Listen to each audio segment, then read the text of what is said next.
নমস্কার বন্ধুজনেরা, আজকে আমরা কথা বলবো খাদ্যনালী কিংবা ইসোফেজিয়াল ক্যান্সারের ব্যাপারে। ইসোফেজিয়াল ক্যান্সার দু রকমের হয়, একটা হচ্ছে স্কোয়ামাস সেল ক্যান্সার আর একটা হচ্ছে অ্যাডিনোকার্সিনোমা। এই দুটো ক্যান্সারের যে পজিটিভ এজেন্ট হয় কিংবা এই দুটো জিনিস যে ক্যান্সার দিয়ে কজ করা হয়, এই দুটোর পজিটিভ এজেন্টগুলো একটু আলাদা হয়। ট্রিটমেন্টটা একটুখানি আলাদা হয়, কিন্তু আমি বাদে যেরকম বোঝাবো কি মোটামুটি ট্রিটমেন্টটা সেমই হয়।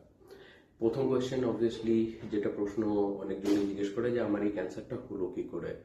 যেটা স্কোয়ামাস সেল ক্যান্সার হয় সেটা উপরের 1/3 আর মাঝখানের 1/3 যে খাদ্যনালী আছে ওটার মধ্যে হয়।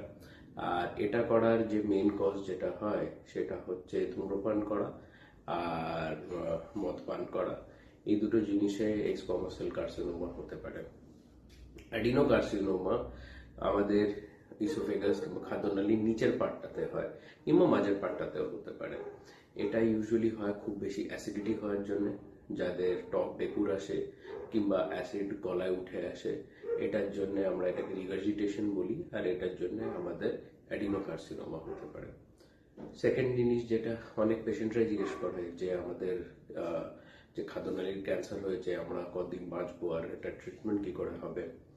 তো আমাদের দেশে আপনাকে যেটা বুঝতে হবে যে খাদ্যনালীর ক্যান্সারের যে লক্ষণগুলো হয়, যেটা মেন লক্ষণ যেটা হচ্ছে যে খাবারটা ঠিক করে গলা দিয়ে নিচে নামছে না, ওটা অনেক দিন ধরে ইগনোর করা হয়। আর এটার জন্যই যে ক্যান্সারটা হয় ওটা ইউজুয়ালি আমরা স্টেজ 3 কিংবা 4-এ পাই। আমরা যেসব ক্যান্সারগুলো আপনি যদি আমার অন্য ভিডিওগুলো শুনে থাকেন, আমরা 5 ইয়ার সার্ভাইভাল কিংবা 5 বছর পেশেন্ট বাঁচছে কিনা সেটার উপরে কাউন্ট করি।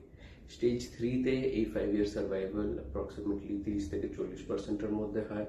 আর এটাই যদি স্টেজ 4 হয়ে যায়, যেটাতে ক্যান্সারটা সব জায়গায় স্প্রেড হয়ে থাকে, তো এটাই 10%-এর কাছে নেমে আসে।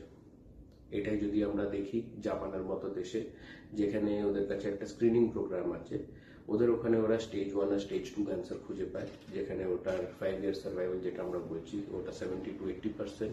কিংবা এই ক্যান্সারটারই স্টেজ 2-তে 5 ইয়ার সার্ভাইভাল যেটা আমরা বলি, এটা 50 থেকে 60% পর্যন্ত হতে পারে।